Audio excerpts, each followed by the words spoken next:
Bem-vindo, eu sou o Gus, seu guia, em um mundo acelerado, onde tudo é ruído. Aqui, você vai desacelerar.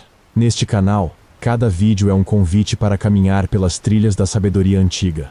Ouvir histórias que atravessaram séculos, refletir com pensadores que ousaram questionar tudo. Aqui, a filosofia não é apenas teoria, é experiência. A cada episódio, você mergulha em ideias que aquietam a mente e despertam o pensamento.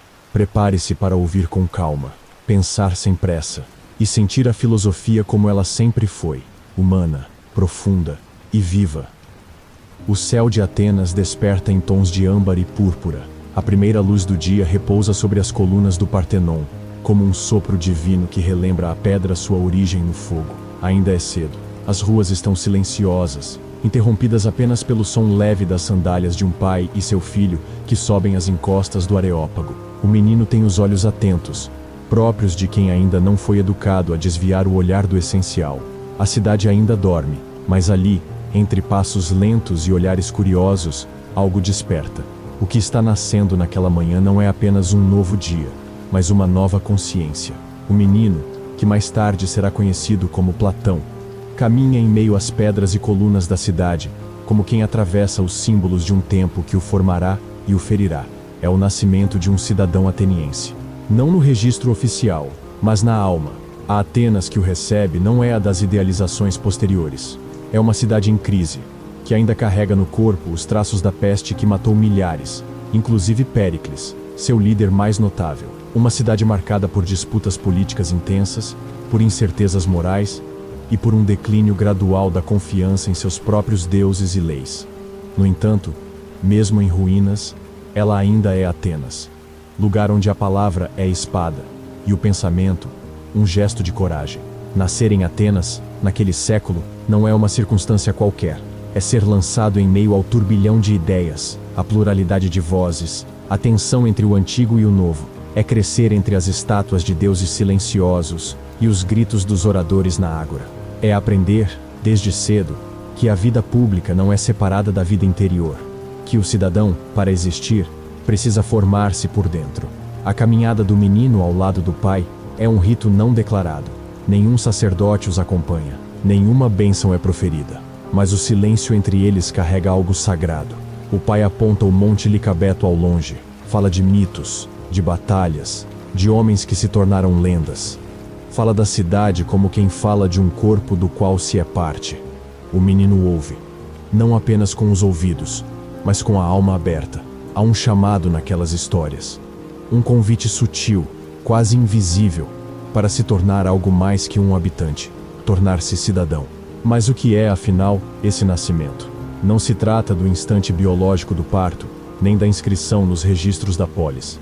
Trata-se de um surgimento mais delicado, um limiar entre o pertencimento e a escolha. É o momento em que o jovem começa a se ver como parte responsável de um todo. Quando a cidade deixa de ser cenário e se torna missão, quando o pensamento ultrapassa os limites do privado e deseja encontrar eco no comum. A aurora sobre o Partenon é metáfora, mas também memória. É metáfora da consciência que lentamente se acende, vencendo as sombras da ignorância e da repetição. E é memória porque nos convida a lembrar. Todos nós, em alguma medida, vivemos esse rito. Houve um dia em que despertamos para algo maior do que nós. Um dia em que, mesmo sem compreender inteiramente, sentimos que havia uma vocação em nossa existência. No caso de Platão, essa aurora teria contornos trágicos e sublimes. Ele nasceria para a filosofia não apenas por vocação pessoal, mas como resposta a um tempo fragmentado. Sua busca pela verdade e pela justiça não pode ser dissociada do mundo que viu desmoronar ao seu redor. A beleza de Atenas, suas artes, sua linguagem refinada, sua ousadia política, tudo isso coexistia com a violência, a injustiça e o declínio moral. E talvez seja essa coexistência que faz de Platão não apenas um pensador, mas um símbolo. Ele representa aquele que nasce entre ruínas, mas escolhe não se tornar ruína, que presencia o colapso da palavra pública, mas insiste em redimi-la por meio do diálogo, que vive a morte de seu mestre, Sócrates, pelas mãos da própria cidade, mas não se rende ao cinismo. A aurora sobre o Partenon é, portanto, o instante inaugural de uma jornada. Uma jornada que começa com perguntas sussurradas e termina com ideias que ecoam por milênios. Platão nasce ali, mas também nas páginas que viriam, nos diálogos que criaria, nas academias que inspiraria. Nasce como todos os verdadeiros cidadãos nascem, do encontro entre mundo e interioridade, entre história e alma. É possível que este menino, ao olhar as colunas e ouvir seu pai, não compreendesse ainda o que o aguardava, mas algo em seu espírito já se movia. Um desconforto sutil diante das explicações fáceis, um impulso silencioso de ir além do visível. É assim que nascem os que pensam, não com clarões, mas com inquietações. O que essa cena nos diz, hoje, à distância de tantos séculos? Que a cidadania verdadeira não nasce do conforto, mas da escuta atenta ao tempo em que se vive. Que ser cidadão, como Platão nos mostra, é estar desperto para a beleza e para o horror, para a ordem e para o caos. É, sobretudo, não deixar que a cidade viva apenas fora de nós, mas também em nós. Assim começa a nossa história, com uma aurora, com um menino, com um silêncio povoado de símbolos, com um chamado que se repete em cada tempo e em cada alma que se recusa a dormir diante do mundo. Essa é a aurora sobre o Partenon, e talvez, em algum nível, seja também a nossa. O segundo movimento da nossa jornada nos conduz ao coração frágil de uma cidade ferida. Uma Atenas que, sob o brilho de suas colunas, esconde os escombros de uma crise profunda. A cidade que acolhe o nascimento de Platão é, ao mesmo tempo, berço da razão e palco da ruína. Estamos em 427 a.C. A Guerra do Peloponeso, iniciada apenas 4 anos antes, já deixa suas marcas. Trata-se de um conflito longo e cruel entre as duas grandes potências da Grécia, Atenas e Esparta. Mas, mais do que batalhas territoriais, o que está em jogo é um embate de cosmovisões. A democracia ateniense contra o militarismo espartano. O mundo grego inteiro observa, hesita, escolhe lados. Nesse mesmo período, a peste assola Atenas. Em poucos meses, morrem cerca de 1/3 da população. Entre os mortos está Péricles, estratego, orador e figura central da democracia ateniense. Sua morte não é apenas uma perda política, é o colapso simbólico de um ideal. Sem sua liderança, a cidade mergulha em disputas internas, ressentimentos e ambições desordenadas. O menino Aristócles, nome de nascimento de Platão, é moldado nesse cenário. Cresce entre lamentos, discussões acaloradas, rumores de traição e promessas de redenção. As praças públicas, antes vibrantes de ideias e debates, tornam-se espaços de medo e desconfiança. A democracia, em sua versão mais vulnerável, revela-se suscetível à manipulação, ao ódio coletivo e à vingança disfarçada de justiça. O colapso político é acompanhado por uma perda mais sutil, mas igualmente devastadora: a erosão da confiança na polis.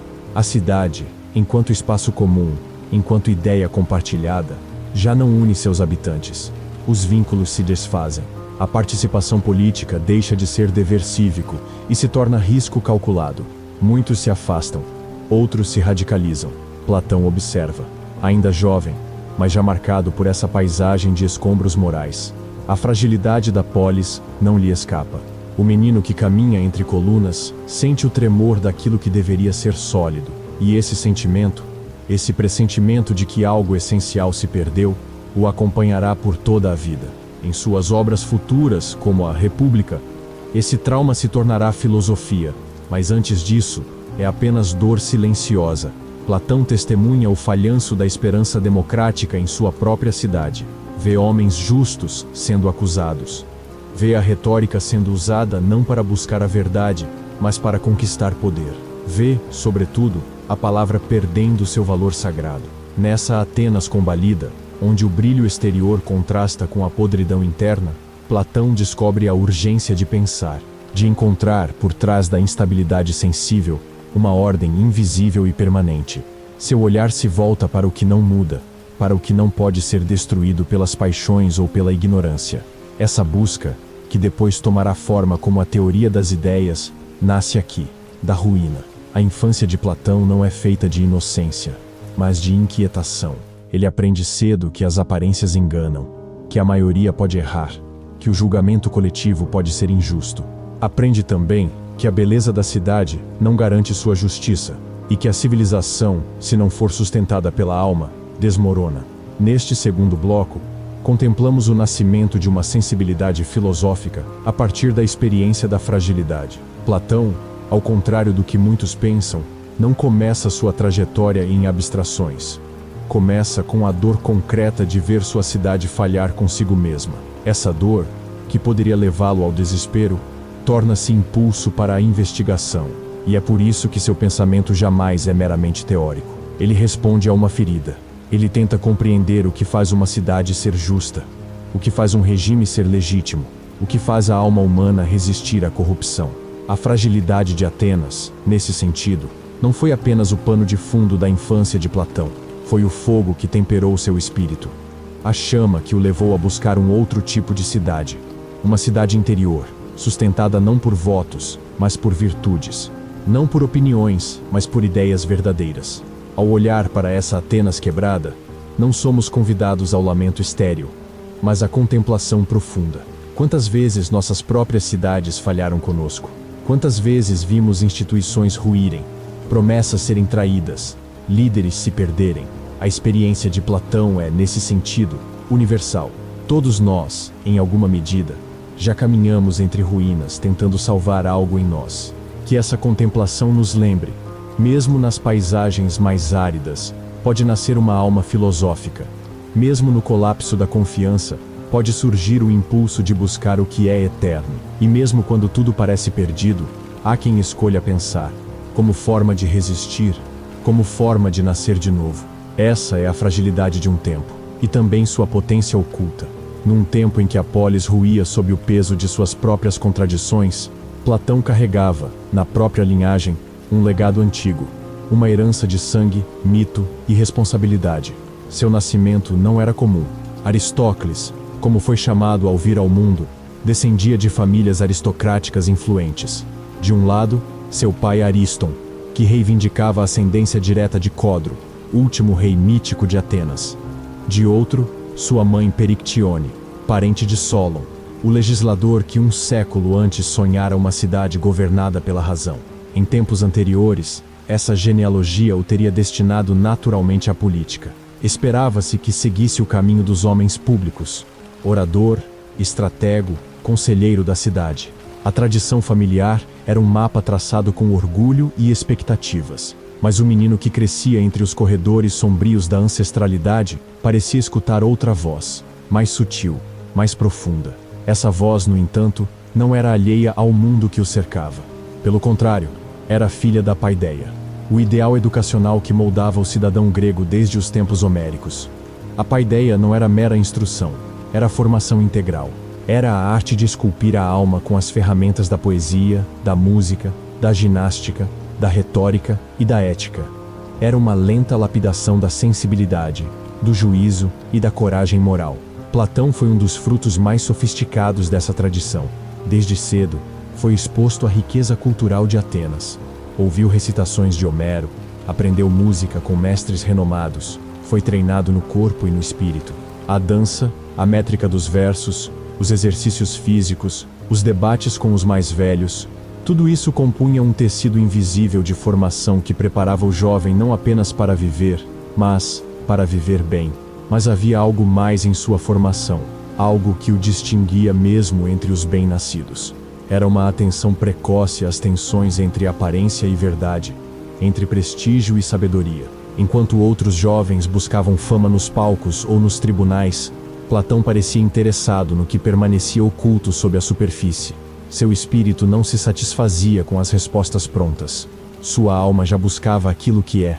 Talvez por isso, mesmo em meio ao esplendor da tradição aristocrática, ele começasse a se distanciar das promessas do poder. A política, como se apresentava, parecia-lhe contaminada por vaidades e disputas menores. A cidade, em sua prática cotidiana, estava longe do ideal que ouvira nos poemas e nos discursos de seus ancestrais. Faltava-lhe arete, a virtude, a excelência que deveria unir saber e ação, palavra e caráter. A paideia, então, para Platão, tornou-se mais do que uma herança. tornou-se um problema filosófico. Como educar verdadeiramente? Como formar uma alma capaz de justiça? Como distinguir entre o brilho enganador da sofística e a luz silenciosa da verdade? Essas perguntas não surgem apenas nos diálogos futuros. Elas germinam já na juventude do filósofo, como inquietações que crescem junto ao corpo. Seus irmãos, como Glaucon e Adimanto, também participavam dos círculos intelectuais de Atenas. Sua casa, frequentada por políticos, poetas e mestres, era um microcosmo da elite ateniense. Platão, portanto, não cresceu à margem da vida pública, cresceu no centro dela, e foi justamente dessa posição que começou a ver as fissuras, a notar como, muitas vezes, a cultura era usada como ornamento e não como raiz, como a palavra era manipulada e não venerada. Essa percepção precoce o conduziria a um processo de depuração interior. A tradição aristocrática, com todos os seus privilégios, não o cegou. Pelo contrário, forneceu-lhe o palco para observar o drama humano em toda a sua complexidade. E é com esse olhar que, mais tarde, ele reconstruiria os pilares de uma nova paideia. Uma educação voltada não ao prestígio, mas à verdade. Não à reputação, mas à sabedoria. Em sua visão, a formação do cidadão não poderia depender apenas da tradição ou do nascimento. A alma precisava ser conduzida por um processo lento de purificação, de elevação, de libertação das sombras.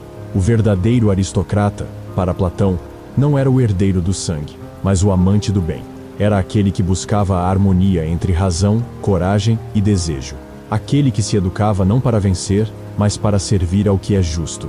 A herança que Platão recebeu foi, assim, duplamente transformadora. Por um lado, deu-lhe acesso aos grandes textos, aos mestres, ao ambiente propício ao pensamento. Por outro, lançou sobre ele o peso da expectativa social e o impulso para transcender essas amarras. Ele foi moldado pela paideia, mas também a redescobriu, a recriou, a purificou. E é esse Platão, fruto de uma aristocracia antiga, mas voltado para uma filosofia perene, que nos convida a refletir sobre nossa própria formação. Que tipo de educação recebemos? Ela nos leva à verdade ou apenas nos adapta ao mundo? O que há em nós que foi herdado e o que foi escolhido? Em que medida somos ainda prisioneiros das ideias que nos deram? E quando começamos a pensar por conta própria? A origem aristocrática de Platão, vista de perto, não é um privilégio inquestionável, mas um campo de tensões. Ela carrega tanto o peso da tradição quanto o convite à superação. E a paideia, longe de ser um sistema fechado, aparece como um processo contínuo de tornar-se quem se é. Uma escultura invisível da alma pelo exercício incessante da reflexão. É esse caminho que ele percorrerá com Sócrates. Mas antes do mestre, houve o solo, houve o legado, houve a inquietação. Tudo isso germina aqui, no seio de uma família antiga, num tempo de transição, numa cidade que, mesmo em crise, ainda oferecia à alma sensível o alimento necessário para florescer. Essa é a origem aristocrática, e essa é a promessa da paideia, que mesmo em tempos sombrios, uma alma possa se formar à luz do que é verdadeiro. Na Atenas do século V a.C., a infância não era um refúgio protegido do mundo, mas uma introdução gradual e intensa à vida cívica, aos valores compartilhados e aos dramas que atravessavam a alma da cidade. Para Platão, essa infância foi marcada por uma convivência íntima com as palavras, não apenas com os discursos filosóficos e as lições escolares, mas com o poder simbólico e afetivo da linguagem em sua forma mais trágica e encantadora. Em sua casa, era comum ouvir recitações de Homero, tragédias de Sófocles, fragmentos órficos, mitos hesiódicos. A oralidade ainda era soberana. A leitura era um ato raro e, muitas vezes, cerimonial. O menino escutava, absorvia. As histórias dos deuses e heróis não eram apenas entretenimento. Eram educação moral, política, metafísica. Ensinavam sobre o destino, a honra, o limite, a perdição. Formavam pouco a pouco um imaginário que preparava a alma para suportar o mundo.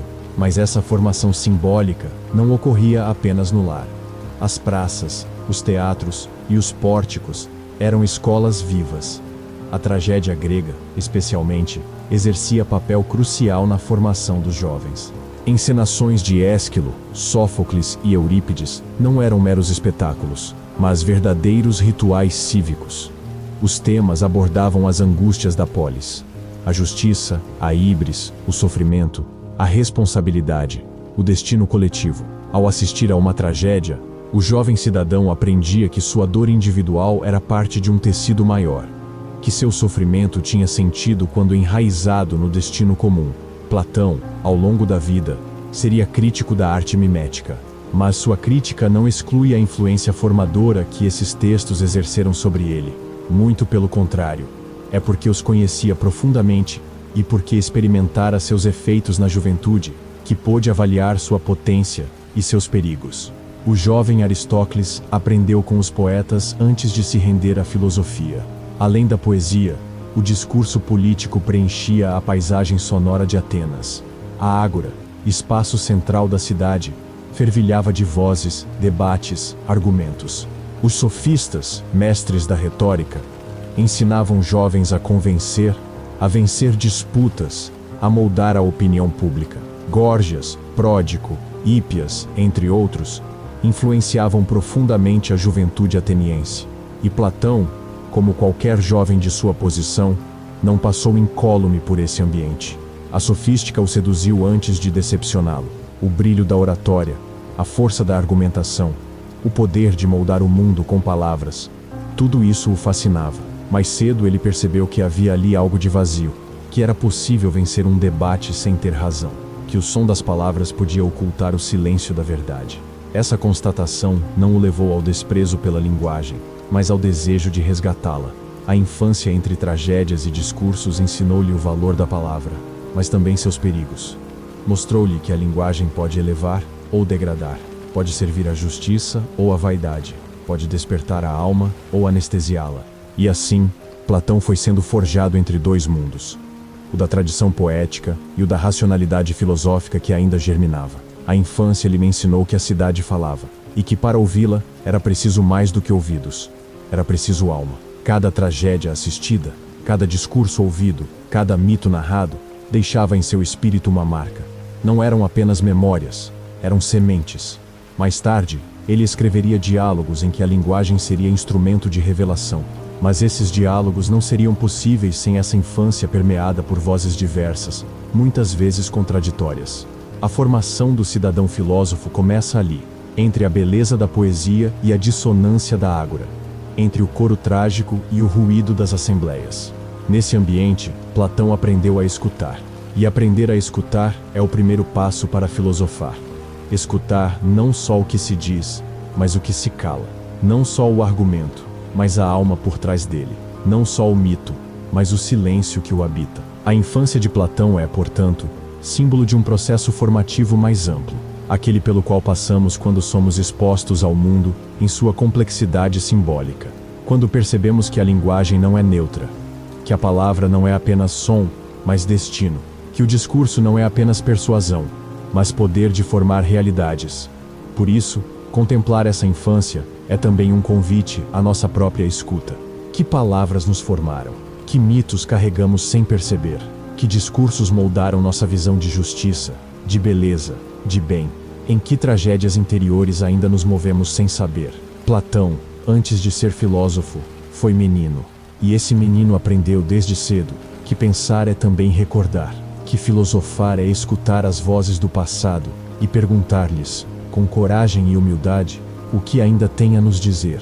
Essa é a infância entre tragédias e discursos. E talvez seja também o ponto de partida de todo verdadeiro pensamento. No coração da Atenas clássica, entre pórticos e assembleias, floresceu uma arte tão sedutora quanto perigosa, a sofística. Para o jovem Platão, esse mundo de discursos refinados, argumentos engenhosos e aparências bem construídas foi, ao mesmo tempo, escola e desilusão. A sofística representava o ápice da habilidade retórica, mas também o abismo da verdade sacrificada em nome da persuasão. Os sofistas, Górgias, Protágoras, Hípias, Pródico, eram figuras proeminentes.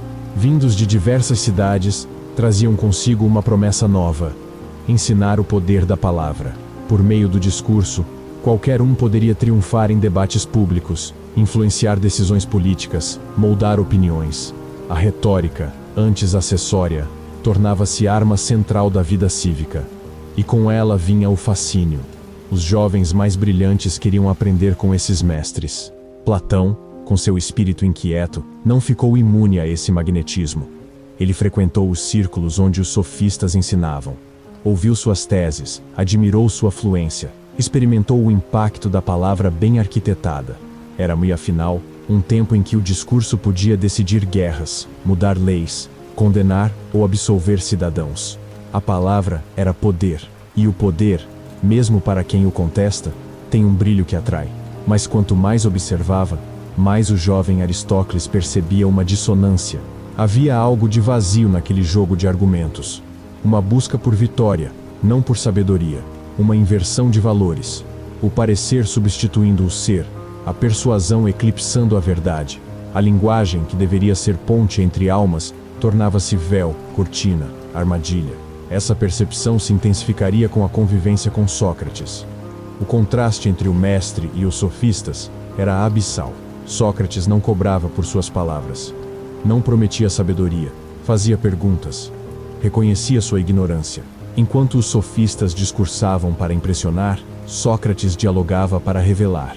Onde havia técnica, ele oferecia ética. Onde havia espetáculo, ele propunha silêncio e escuta. Para Platão, o brilho da sofística escondia sua sombra. Era uma arte perigosa porque seduzia com a aparência de verdade. A retórica sem compromisso com o real tornava-se instrumento de manipulação. Os julgamentos tornavam-se espetáculos. As decisões, fruto de emoções bem conduzidas e não de razão deliberada.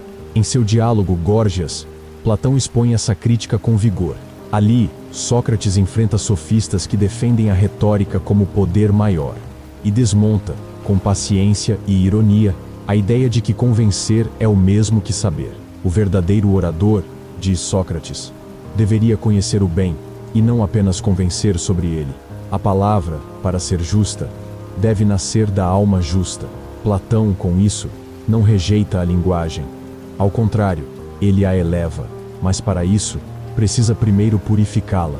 A infância entre discursos e a juventude entre sofistas ensinaram-lhe que a linguagem precisa ser aliada da verdade, não sua camuflagem, que o logos, o discurso, não é neutro. Pode ser caminho de libertação ou de escravidão mental. Por isso, seus diálogos futuros não são apenas ensaios filosóficos. São exercícios espirituais. São tentativas de mostrar como a palavra pode curar, iluminar, ordenar, e como pode também adoecer, obscurecer, corromper. A sofística é sua sombra formativa, e como toda sombra, serviu para revelar a luz que buscava. Contemplar essa fase da vida de Platão é reconhecer em nós a mesma ambivalência. Quantas vezes nos deixamos seduzir por discursos vazios? Quantas vezes usamos palavras para vencer e não para compreender? Em que medida ainda confundimos convencer com conhecer e falar com saber? A crítica de Platão à sofística não é apenas histórica, é existencial. É o alerta de quem aprendeu, com o tempo, que a palavra sem alma é como um corpo sem espírito, que o discurso, por mais belo que soe, precisa ser enraizado no bem para ser justo, que o logos verdadeiro não brilha sozinho, ilumina aquilo que toca. Essa é a lição que o jovem filósofo extraiu da sofística, que o brilho mais perigoso é aquele que afasta da verdade, e que a sombra mais profunda é aquela que se disfarça de luz. É entre essas tensões, entre o brilho e a sombra, que a filosofia de Platão começa a ganhar contornos. E é desse confronto que nasce a pergunta que o acompanhará por toda a vida. Como falar de modo que a palavra se torne caminho para o real, e não véu sobre ele? Essa é a sofística, seu fascínio, seu risco e seu papel, paradoxalmente formador, na trajetória de quem buscava, acima de tudo, a verdade que liberta. Havia em Atenas um homem que não escrevia, não cobrava, não discursava, apenas caminhava, perguntava e escutava.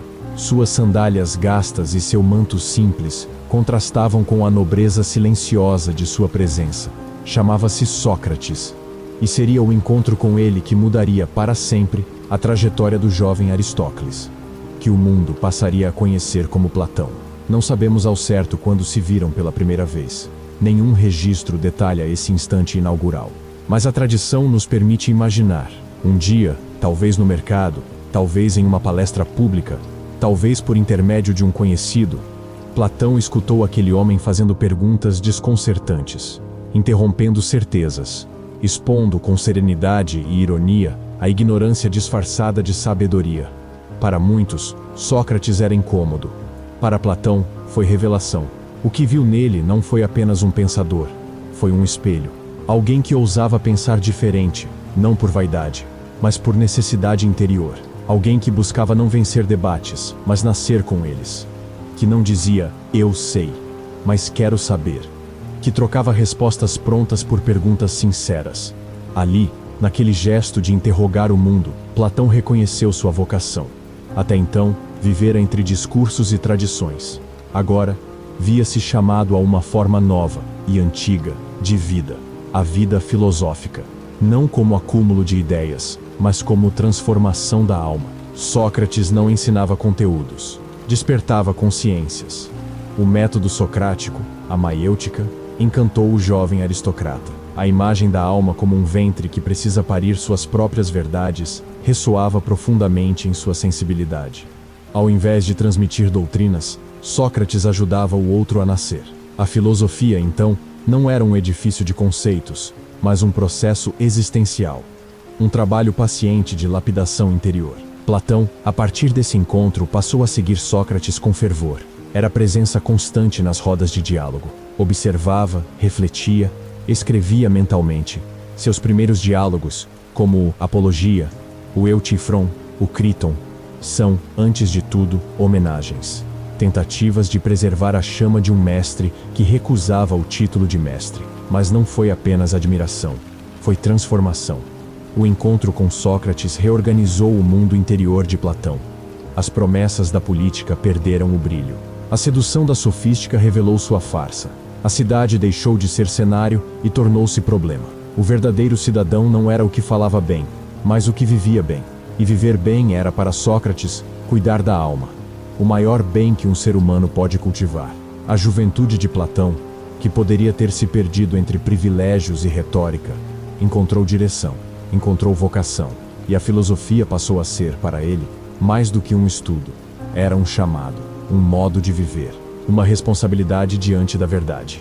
Esse encontro, embora marcado por simplicidade exterior, é um dos grandes momentos da história do pensamento ocidental. Foi o ponto de inflexão de um espírito sensível, lançado em um mundo em ruínas, em busca de sentido. Sócrates ofereceu não respostas, mas um modo de caminhar, e esse modo guiaria Platão por toda a vida. O vínculo entre os dois foi mais do que intelectual, foi espiritual. Não havia doutrina a ser seguida, mas uma atitude a ser encarnada.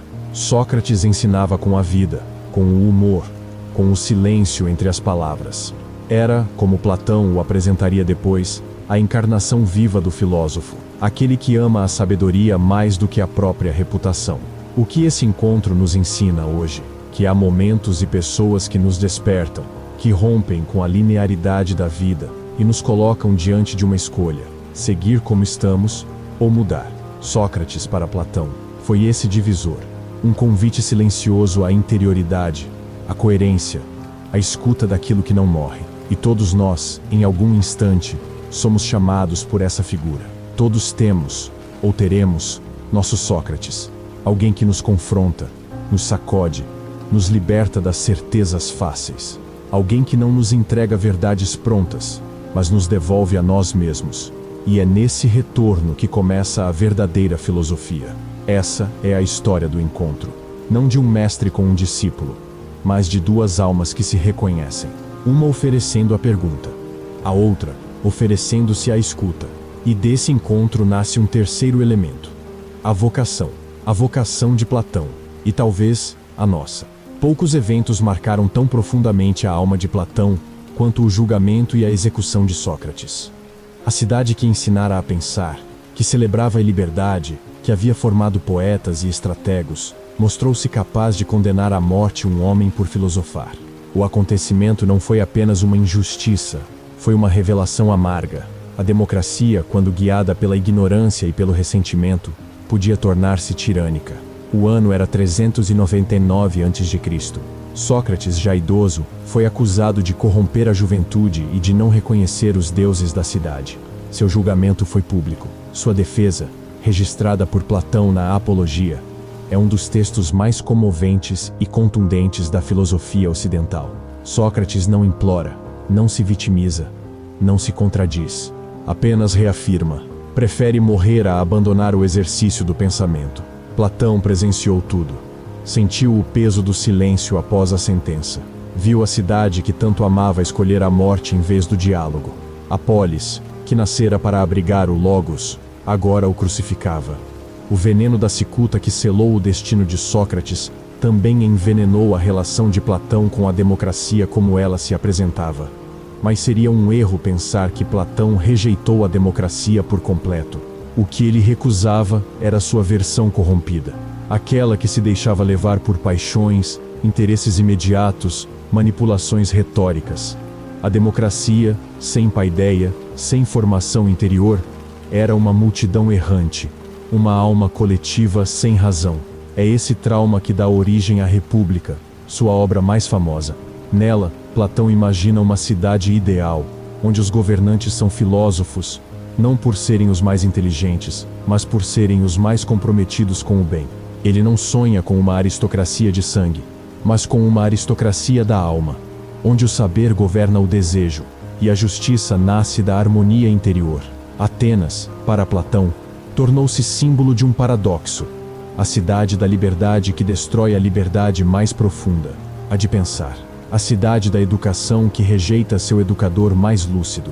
O lugar do discurso que condena quem discursa com verdade. Por isso, sua crítica à democracia é tão densa, não é fruto de teoria, mas de vivência. A convivência com Sócrates e sua perda brutal consolidaram em Platão a convicção de que nenhuma cidade é justa se suas almas estiverem doentes. Que a política verdadeira começa na ética pessoal. Que o governo das cidades precisa espelhar o governo da alma, e que toda desordem externa nasce de uma desordem interior. Contemplar essa crise é também um convite à autocrítica. Quantas vezes nossas sociedades elegem o grito mais alto, e não o pensamento mais profundo? Quantas vezes permitimos que o medo suplante a razão? Quantas vezes, como Atenas, sacrificamos nossos sábios por não suportarmos suas verdades? Platão não se exilou de Atenas por acaso. Por um tempo, afastou-se. Viajou, refletiu e retornou não com rancor, mas com um projeto. Fundar a Academia, um espaço onde se pudesse pensar com liberdade, buscar a verdade sem temor, educar a alma para o bem comum. Sua resposta à morte de Sócrates foi criar uma semente, uma escola, onde outros buscadores pudessem florescer. A crise da democracia ateniense, portanto, não foi apenas um capítulo sombrio da história, foi o solo fértil onde germinou a filosofia política de Platão. Uma filosofia que nos desafia até hoje. Como conciliar liberdade e sabedoria? Como impedir que o poder se torne instrumento de vaidade? Como formar cidadãos que amem a justiça mais do que a vitória? Esse é o dilema que Platão herdou de Atenas, e que ainda ressoa em nós. Porque em cada tempo, o julgamento de Sócrates se repete, e em cada alma, há uma escolha: seguir com a multidão ou ouvir a voz interior que pergunta, e não se cala. Essa é a crise. E essa é a oportunidade de uma outra cidade, não apenas fora, mas dentro de nós. A morte de Sócrates não foi o fim de um mestre, mas o início de uma missão. Platão, profundamente marcado pelo que presenciara, não se entregou à amargura. Sua resposta não foi o silêncio, mas a elaboração de um projeto filosófico sem precedentes. Imaginar, com rigor e beleza, uma cidade justa, não para substituir Atenas, mas para redimir o que nela havia sido traído. Esse projeto se tornaria o cerne de sua obra mais emblemática, a República. Na República, Platão descreve uma cidade ideal, construída sobre 3 pilares: a justiça, a ordem e a verdade. Mas essa cidade não é um lugar geográfico. É antes um espelho da alma humana. Para Platão, a verdadeira polis nasce da alma e retorna a ela. Se há desordem na cidade, é porque há desordem na alma. Se há injustiça coletiva, é porque cada indivíduo carrega dentro de si um conflito não resolvido. A estrutura dessa cidade reflete uma visão tripartida da alma: razão, coragem e desejo.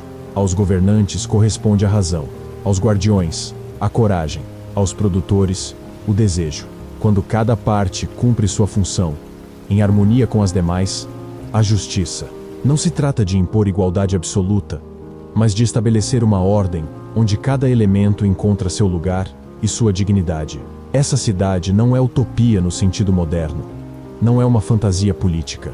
É uma metáfora, profunda e exigente, da alma justa. Para Platão, o governo ideal não é aquele que agrada a todos, mas aquele que se orienta pelo bem. E o bem, em sua concepção, está além da opinião, além do desejo, além do interesse. É uma realidade inteligível, acessível apenas ao pensamento contemplativo e à vida virtuosa. O ideal da polis justa nasce, portanto, da experiência da injustiça. Nasce do trauma de ter visto Atenas sacrificar seu melhor cidadão. E nasce do anseio de evitar que isso se repita. Platão sabe que não se pode confiar a condução da cidade ao acaso ou à paixão. É preciso formar governantes, não no poder, mas na alma. Homens e mulheres que amem a verdade mais do que a própria glória. A educação, nesse contexto, torna-se questão central. A paideia deve ser repensada. Já não basta instruir, é preciso transformar. A formação do cidadão passa pela ginástica do corpo e pela música da alma. Mas, acima de tudo, pelo lento e difícil exercício da dialética, o caminho que conduz da opinião à verdade, das sombras à luz. Platão não ignora as dificuldades desse projeto. Sabe que uma cidade assim exige tempo, renúncia, vigilância interior. Sabe também que sua proposta pode parecer elitista, distante, até mesmo severa. Mas sua intenção não é propor um modelo político pronto para ser aplicado, é provocar uma reflexão. Como seria uma cidade que realmente buscasse o bem? Como seria uma alma governada pela justiça? Essa reflexão não visa a reforma imediata das instituições. Visa o despertar de uma consciência. A polis, justa no fundo, é um chamado, um arquétipo, uma imagem que guia a alma para além do caos cotidiano.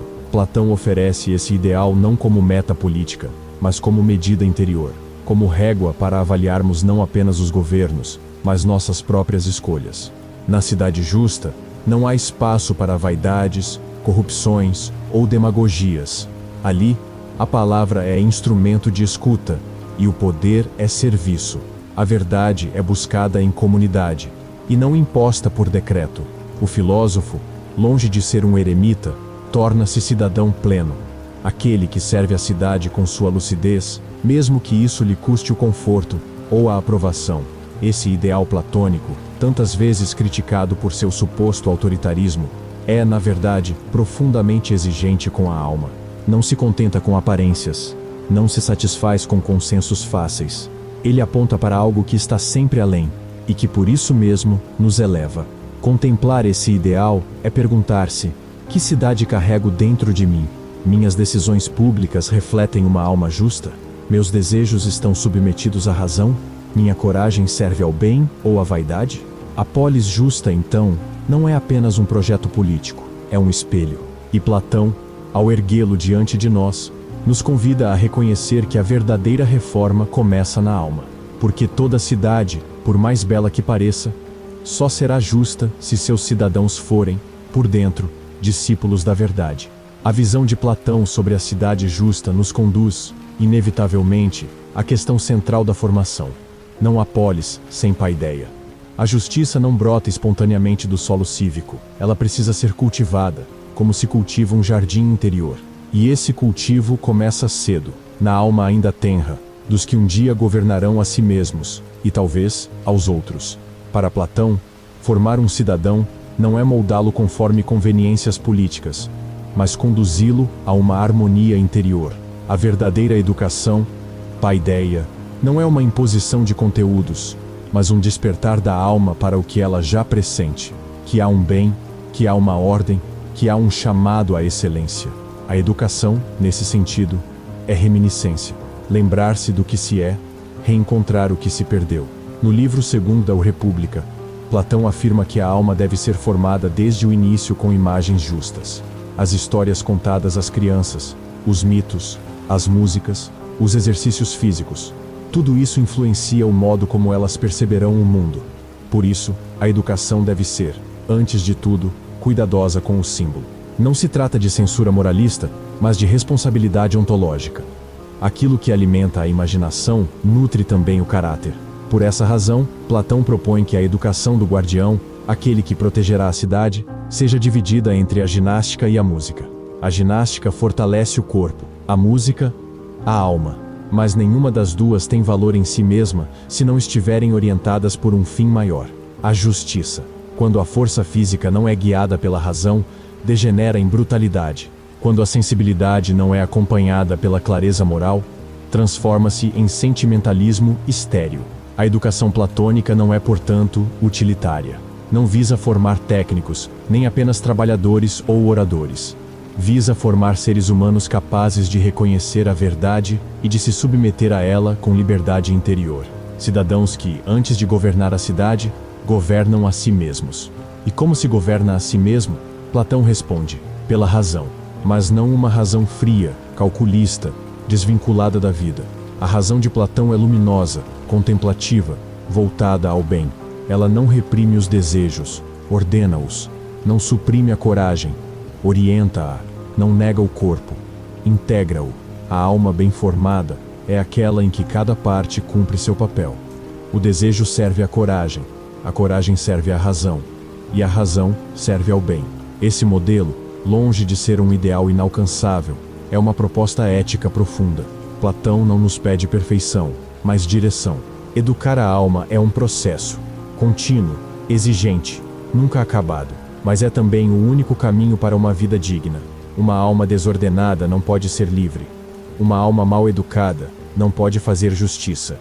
E sem justiça interior, a cidade torna-se um campo de disputa entre apetites e medos. Por isso Platão insiste: não há polis justa sem almas cultivadas. E não há cultivo sem uma estrutura que favoreça esse florescimento. A academia, que ele fundaria anos depois, é expressão concreta desse ideal. Mais do que uma escola, era um espaço de busca comum. Ali, jovens e mestres não apenas discutiam ideias, mas aprendiam a viver segundo elas.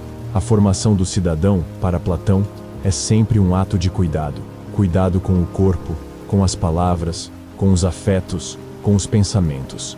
Não se trata de adaptar o indivíduo à sociedade, mas de elevar a sociedade por meio da transformação do indivíduo. A alma educada é a semente de uma cidade possível. Esse ideal parece distante de nós? Talvez. Vivemos tempos em que a educação é frequentemente medida por resultados, e não por virtudes. Em que se valoriza a técnica mais do que a sabedoria. Em que se ensina a competir, mas raramente a contemplar.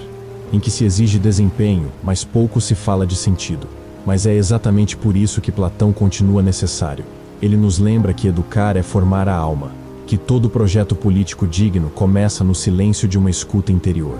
Que uma cidade só será justa quando cada um de seus cidadãos for, em alguma medida, filósofo, amante da verdade, servidor do bem, artesão de si. Essa é a formação do cidadão como alma cultivada.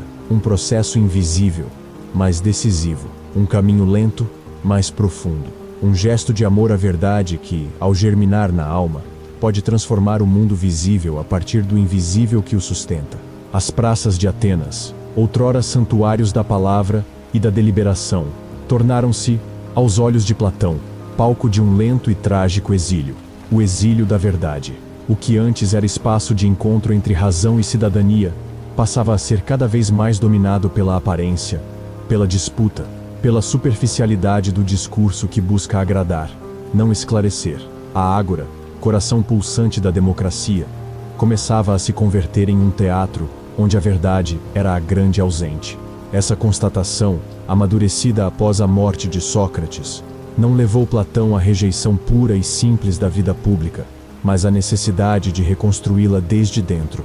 Ele compreendeu que o problema não era a ágora em si, mas o tipo de alma que a frequentava. O espaço comum, sem a presença de indivíduos educados na escuta, no questionamento e na busca sincera pelo bem, degenerava em ruído. Platão observava a retórica, sendo usada como instrumento de sedução. Os oradores buscavam aplausos, não justiça. A eloquência substituía o conteúdo. O gesto teatral tomava o lugar da argumentação lúcida. A cidade, dominada pelo jogo das aparências, afastava-se do seu próprio ideal. A verdade, nesse cenário, era incômoda e, por isso, rejeitada. A imagem do exílio da verdade é poderosa porque sugere que algo essencial foi retirado do convívio humano. A verdade não desaparece, mas é silenciada, ignorada, escanteada. Ela passa a habitar as margens, os becos da consciência, os diálogos íntimos que poucos ousam travar. Tornar-se amante da verdade nesse contexto é tornar-se quase um estrangeiro em sua própria cidade. Foi esse sentimento de exílio que levou Platão a fundar a academia. Se as praças públicas não comportavam mais a escuta filosófica, era preciso criar um espaço onde a palavra pudesse reencontrar sua dignidade. A academia não era apenas um local de estudo, mas de reintegração da linguagem ao serviço da alma. Um refúgio, não para o isolamento, mas para a preparação do retorno. Platão não acreditava que a filosofia devesse fugir da cidade, mas que precisava, antes, reformar-se para poder reformar. A verdade exilada não devia ser abandonada, mas cultivada em silêncio, até estar pronta para, um dia, voltar a habitar a polis. Esse silêncio não era omissão, era maturação. Era um recolhimento necessário para que o discurso não fosse mais um entre tantos, mas uma luz entre sombras. A metáfora da caverna, desenvolvida na República, é a expressão máxima desse exílio. Os homens, presos às imagens projetadas, confundem sombra com realidade. E quem ousa libertar-se e voltar com a visão do sol, o filósofo, é ridicularizado, rejeitado, até mesmo ameaçado. A verdade, ao ser trazida à praça, incomoda, porque exige transformação, e transformação é quase sempre dolorosa. Platão sabia disso, e por isso escolheu um caminho lento, um caminho de formação, de cultivo paciente, de palavras lançadas como sementes, não como slogans. Seu compromisso com a verdade não era proselitismo, mas serviço. Ele não queria convencer, queria despertar, não queria dominar corações, mas libertar consciências. Essa crítica à vida pública de seu tempo é, ao mesmo tempo, uma advertência e uma esperança. Advertência para todos os que confundem popularidade com sabedoria, ruído com diálogo, aparência com essência. Esperança de que ainda seja possível, mesmo nos tempos mais ruidosos, cultivar um espaço interior onde a verdade não esteja exilada. E esse espaço começa em cada um de nós, porque o exílio da verdade nas praças é reflexo do exílio da verdade em nossas próprias almas. Quando escolhemos a aparência ao invés da honestidade, quando preferimos agradar a compreender, quando tememos o silêncio necessário à reflexão, contribuímos para esse exílio coletivo. Platão, ao identificar esse fenômeno, não se isolou. Criou a academia, escreveu diálogos, continuou perguntando. Ele acreditava que, mesmo exilada, a verdade é paciente, e que bastaria uma alma disposta à escuta sincera para que ela voltasse a falar. Essa é a lição silenciosa do filósofo. Em tempos de ruído, cultivar silêncio. Em tempos de aparência, buscar essência. Em tempos de dispersão, construir interioridade. Porque toda praça pública é, antes, um reflexo das praças que habitam em nós. E a verdade, mesmo exilada, continua esperando, como uma luz que jamais se apaga, mas que aguarda por olhos que ousem voltar a ver. A infância de Platão não é apenas um dado biográfico, é uma chave simbólica. Ao contemplarmos aquele menino que crescia entre colunas, discursos e ruínas, não vemos apenas o futuro filósofo, mas uma imagem profunda da alma humana em seu estado inicial, aberta, sensível, atenta, mas ainda indefesa diante do mundo. É nesse sentido que a infância do filósofo se torna metáfora da jornada interior que todos somos chamados a viver. A criança filosófica que Platão foi espelha aquilo que há de mais essencial em nós: a capacidade de perguntar, de maravilhar-se, de desconfiar das respostas fáceis. A infância, nesse sentido simbólico, não é ignorância, mas pureza de atenção. É um estado em que a alma ainda não foi anestesiada pelas convenções, ainda não se resignou ao que é, ainda sonha com o que poderia ser. Ao crescer em uma Atenas em crise, Platão experimentou desde cedo o contraste entre a beleza dos ideais e a dureza da realidade. Ouviu os poemas homéricos ao mesmo tempo em que testemunhava a corrupção dos líderes. Estudou música enquanto a cidade se afundava em guerras. Conheceu o Logos enquanto a palavra pública era esvaziada de sentido. Tudo isso lhe deu uma sensibilidade particular, a consciência de que o mundo sensível é ambíguo, e que por trás do que aparece, pode haver outra ordem, mais pura, mais justa, mais verdadeira. Essa percepção é o que o conduziria, anos depois, à teoria das ideias. Mas antes da formulação filosófica, houve a experiência íntima. A infância de Platão foi, portanto, a gestação de um modo de ver. E esse modo de ver é, em sua essência, uma disposição espiritual. Recusar-se a aceitar o mundo como ele se apresenta e buscar, em silêncio e com paciência, aquilo que permanece. Cada um de nós, em algum momento, vive essa infância da alma. Nem sempre coincide com a cronologia da idade. Às vezes, ela surge no meio da vida, ou mesmo no fim. É quando, tocados por uma pergunta profunda, somos arrancados da rotina e lançados ao mistério. Quando um sofrimento nos obriga a olhar para dentro. Quando algo que parecia seguro desmorona e nos vemos diante de um vazio que nos pergunta: quem sou eu, afinal? Platão teve essa infância real e simbólica. E por isso, sua trajetória filosófica não começa com conceitos, mas com inquietações. Não com sistemas, mas com assombros. Ele ouviu os sofistas, mas não se deixou capturar por seus encantos. Viu a cidade, mas não se iludiu com seu esplendor. Escutou Sócrates, e nele reconheceu a seriedade de quem leva a alma a sério. Essa é a metáfora mais poderosa que sua infância nos oferece. A ideia de que o verdadeiro nascimento não coincide com o nascimento físico, mas com o despertar da consciência. E que esse despertar é muitas vezes doloroso, requer solidão, escuta, coragem para não seguir a maioria. Requer, sobretudo, fidelidade àquela centelha inicial que nos fez perguntar, ainda crianças: por que o mundo é como é? Platão nunca traiu essa pergunta. E por isso sua filosofia tem algo de infância preservada. Não no sentido de ingenuidade, mas de radicalidade. Ele jamais se conformou com o que é. Jamais aceitou que a aparência fosse tudo. Sua busca era por algo mais alto e mais profundo. Ao contemplarmos sua infância como metáfora, somos convidados a relembrar a nossa. Quando foi que começamos a esquecer o essencial? Quando deixamos de perguntar?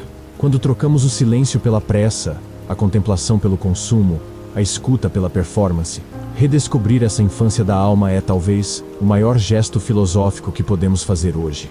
Não se trata de regressar ao passado, mas de reencontrar, no presente, a disponibilidade interior para o mistério, de permitir que o espanto nos toque novamente, de abrir espaço, em meio ao ruído do mundo, para escutar aquela pergunta antiga: o que é o bem? O que é a justiça? O que é viver com verdade?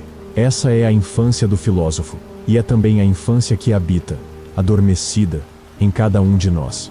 Em tempos de agitação política, ruído constante e competição desenfreada por visibilidade, a contemplação parece um gesto anacrônico, um luxo reservado aos que se retiram do mundo, aos que não têm urgência em transformar nada. Mas para Platão, nada poderia estar mais distante da verdade. A contemplação, em sua filosofia, é o gesto mais radicalmente político que alguém pode realizar. Não porque produza efeitos imediatos, mas porque transforma silenciosamente o fundamento de toda ação, a alma. A contemplação não é, para ele, um devaneio estético ou um alheamento do real. É um voltar-se àquilo que é mais real que o mundo sensível. Um exercício de atenção profunda à ordem invisível que sustenta todas as coisas. Contemplar é escutar o que está além do barulho, perceber a estrutura do ser, buscar a verdade onde ela se revela, no silêncio da mente e na lucidez do espírito. Esse ato, aparentemente passivo, é na verdade um enfrentamento, porque exige romper com os fluxos de distração e desejo que dominam a vida cotidiana. Exige resistir ao apelo das opiniões voláteis, ao conforto das certezas sociais, à sedução das vaidades. Contemplar é sair da caverna, não com estrondo, mas com firmeza. É converter o olhar. Na República, essa ideia aparece com força. O filósofo que contempla o bem não o faz para gozar de uma visão privada, mas para depois retornar à cidade e guiá-la com sabedoria. O conhecimento verdadeiro não é fim em si mesmo, é preparação para o serviço. O que contempla, serve. O que vê a luz, volta para libertar os outros.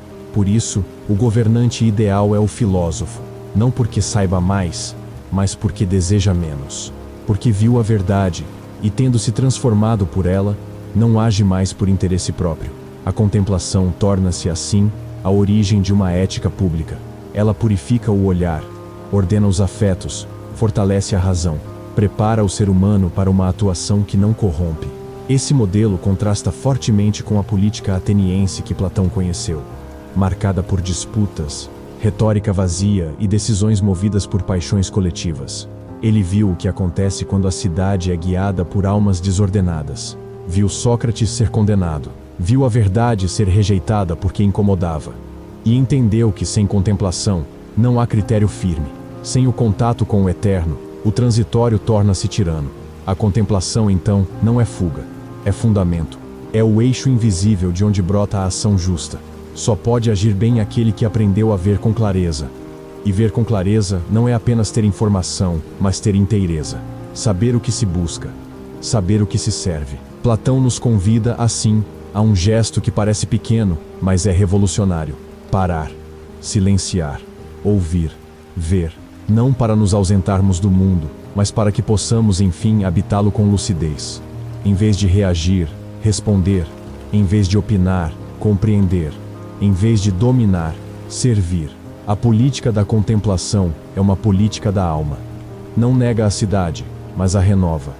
Não rejeita o tempo, mas o atravessa com um olhar eterno. Não combate o caos com mais ruído, mas com presença, com centro, com luz. Esse ideal não cabe em slogans, nem em campanhas, mas pode habitar cada gesto, cada escolha, cada palavra. É um modo de ser no mundo que começa na escuta e termina na justiça, porque quem contempla o bem não suporta viver fora dele.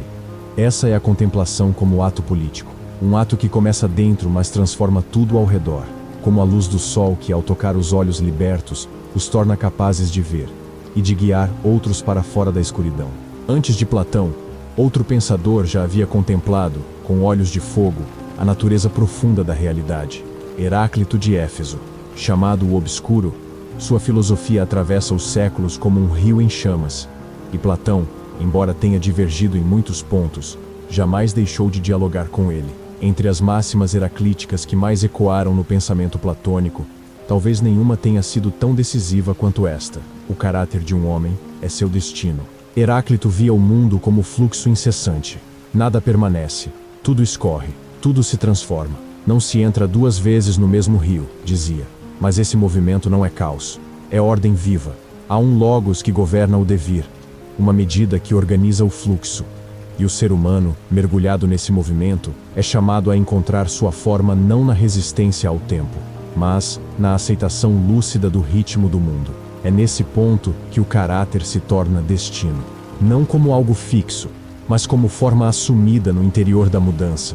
O caráter é a maneira como a alma responde ao fluxo, é o modo como se posiciona diante da dor, da perda, da glória, da injustiça. Não controlamos os eventos, mas podemos escolher como os atravessamos.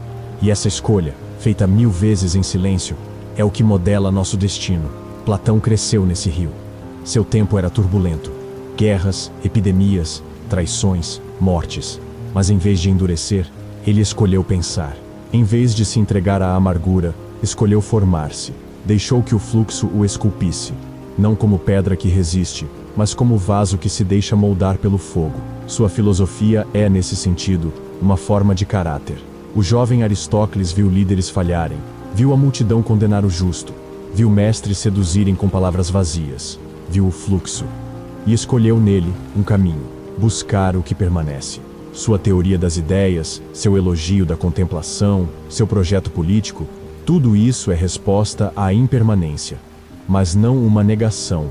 É um esforço de dar forma justa ao devir, de deixar que a alma, mesmo no movimento, conserve uma direção. Heráclito e Platão, cada um a seu modo, ensinam que o caráter é trabalho. Não se nasce com ele, forma-se, e essa formação se dá no embate com o tempo. O que nos acontece nos molda, mas o modo como respondemos revela quem somos. E essa resposta é sempre escolha. O caráter é o rosto visível da alma, e como toda escultura, exige paciência, repetição, esforço silencioso. Não se vê de fora, mas quando é verdadeiro, sua presença transforma o mundo ao redor. Assim foi com Sócrates, cuja coerência diante da morte revelava a força de um caráter inviolável. Assim foi com Platão, cuja fidelidade à verdade moldou seu destino como mestre e guia. Contemplar essa ideia de que o caráter é destino é voltar-se à responsabilidade radical que temos por nossa própria alma. É reconhecer que, por mais que sejamos atravessados pelo fluxo da história, há algo que depende de nós. A forma que damos àquilo que nos atravessa.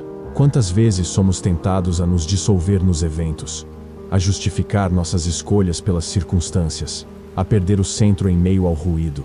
Heráclito nos adverte. O rio corre, mas a alma pode aprender a nadar. Pode aprender a seguir o fluxo sem se perder. Pode tornar-se firme mesmo na mudança.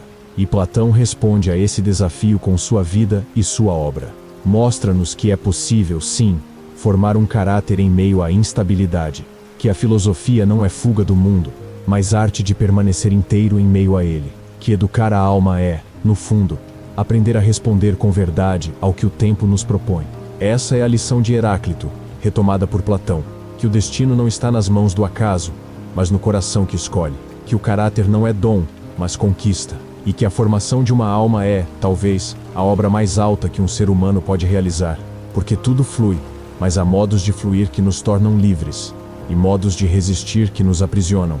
Entre um e outro, o caráter decide, e com ele, o destino se escreve. Quem sou eu em meio à minha cidade? Essa pergunta ecoa com uma força silenciosa quando contemplamos a trajetória de Platão. Não se trata apenas de uma questão identitária, mas de uma provocação existencial. A cidade é mais do que um espaço geográfico. É o palco onde a alma se forma, se perde, se encontra. A pergunta, portanto, exige que olhemos tanto para dentro quanto para fora. Quem sou eu? E o que é esta cidade que me habita e me cerca? Platão nasceu numa Atenas em crise, mas também em efervescência. Uma cidade de contrastes, entre poetas e demagogos, entre templos e tribunais, entre sabedoria antiga e sedução da retórica. Ele viu como a cidade podia nutrir e, ao mesmo tempo, ferir, como podia elevar e, num instante, destruir. A polis era, para ele, uma matriz formadora, mas também uma prova, um espelho onde a alma era constantemente testada. Atenas moldou Platão, e ele respondeu moldando, com suas ideias, uma cidade interior. Essa reciprocidade entre alma e cidade é o que torna sua filosofia tão profundamente humana. Ele não separava o destino do indivíduo do destino da polis. A corrupção de um refletia a corrupção do outro. A justiça de um exigia a transformação do outro. Hoje podemos repetir essa pergunta em nossas próprias vidas. Quem somos nós, em meio à cidade em que vivemos? Não apenas onde moramos, mas o que nos constitui. Nossos círculos sociais, nossos ambientes digitais, nossas culturas políticas. Em que medida nossa alma é espelho da cidade? E em que medida somos capazes de ser, dentro dela, presença transformadora? Viver em uma cidade é, inevitavelmente, um processo de troca. Absorvemos linguagens, valores, visões de mundo. Algumas nos nutrem, outras nos confundem. Por vezes, a cidade nos embriaga com velocidade, consumo, ruído. E esquecemos de olhar para dentro. Esquecemos que somos mais do que peças em um sistema. Somos centros de consciência capazes de escolha, de contemplação, de ruptura. Platão nos convida a não aceitarmos passivamente a cidade como ela é. Ele nos pede que cultivemos, dentro de nós, uma cidade justa. Uma cidade onde a razão governa com humildade, onde o desejo é educado, onde a coragem serve à verdade. Essa cidade interior é o espaço onde o cidadão autêntico nasce. E só quando ela floresce, é que podemos habitar a polis exterior com sabedoria. A pergunta permanece: quem sou eu em meio à minha cidade? Sou reflexo ou sou farol? Sou apenas um eco das opiniões ao meu redor? Ou sou uma voz enraizada no que é essencial? Estou sendo moldado pelo ruído ou cultivando silêncio interior? Sirvo ao bem comum ou apenas aos meus próprios interesses? Responder a essas perguntas não é simples. Não há fórmulas, mas há caminhos. O caminho do pensamento, da escuta, da contemplação. O caminho da ética cotidiana. O caminho de quem se pergunta, a cada decisão: isso que faço contribui para uma cidade mais justa, dentro e fora de mim? Platão viveu entre ruínas e ideais. Sua resposta foi a filosofia. Nossa resposta talvez não precise ter o mesmo nome. mas deve ter o mesmo espírito, o desejo sincero de viver com verdade. Mesmo quando o mundo ao redor parece confuso, de formar um caráter firme. Mesmo quando tudo flui, de ser um cidadão da alma, mesmo quando a polis falha, porque no fundo, a cidade é o que somos. E quando uma alma desperta, mesmo que em silêncio, a cidade muda um pouco. Reencontra um fragmento esquecido de si. E talvez, nesse instante, comece a se tornar novamente um lugar habitável, por dentro e por fora. Essa é a pergunta. E também o convite. Quem sou eu em meio à minha cidade? Atenas amanhece. As pedras antigas ainda guardam o calor de séculos de pensamento. O Partenon, silencioso, contempla os passos dos que sobem as colinas em busca de alguma forma de sentido. E entre essas silhuetas, imaginamos novamente aquele menino, Aristócles, caminhando ao lado do pai, olhos atentos ao mundo, coração inquieto, alma em formação. A aurora sobre o Partenon não foi apenas um instante no tempo. Foi um arquétipo, uma imagem que retorna, como todas as verdades profundas, em diferentes épocas, em diferentes lugares, em diferentes almas. Não importa se estamos em Atenas, Roma, Alexandria ou São Paulo. Sempre haverá um novo dia, uma nova alma sensível, um novo nascimento possível. Platão nasceu nesse limiar entre o esplendor e a ruína. Viu de perto a beleza da arte e a degradação da política. Cresceu entre os ecos da tragédia e os enganos da sofística. E diante de tudo isso, escolheu a fidelidade à verdade. Sua vida tornou-se um esforço contínuo de reconduzir a palavra ao seu lugar sagrado, de recuperar a dignidade do pensamento, de cultivar uma alma justa. Essa escolha, silenciosa, radical, solitária, não pertence só a ele. É oferecida a todos nós, a cada amanhecer. Sempre que nos perguntamos o que é o bem, sempre que buscamos entender a justiça, sempre que recusamos a mentira confortável em favor da verdade difícil, estamos repetindo a aurora de Platão. A cidade talvez não mude tão cedo. As estruturas podem permanecer corrompidas. Os ruídos podem persistir. Os discursos vazios podem continuar a encher as praças. Mas a alma, essa sim, pode nascer de novo. Pode escolher, ainda hoje, viver com clareza. Pode se recusar a ser moldada pelo caos. Pode tornar-se espaço de ordem, de luz, de contemplação. Platão nos ensina que a filosofia não começa com respostas, mas com espanto. E que o espanto é a aurora da alma. Quando nos espantamos diante da injustiça, diante da beleza, diante do tempo que passa e nos convoca, algo em nós desperta. Esse despertar não tem hora marcada. Pode acontecer na infância, na velhice, no meio de uma conversa, no silêncio de um olhar. Mas quando acontece, somos novamente como aquele menino nas colinas de Atenas. Começando. Não se trata de idealizar o passado. O tempo de Platão era tão confuso quanto o nosso. O que muda é a decisão interior, o gesto de parar, de pensar, de não aceitar a superfície como tudo, de buscar, mesmo entre sombras, alguma forma de luz, de voltar-se, como o prisioneiro da caverna, para além das aparências. Essa é a aurora que se repete, e que continuará a se repetir enquanto houver uma alma disposta a perguntar, enquanto alguém se recusar a viver no automático, enquanto houver coragem para o silêncio e firmeza para a escuta, enquanto houver sede pelo que é verdadeiro, bom e belo. A jornada de Platão não termina em suas obras.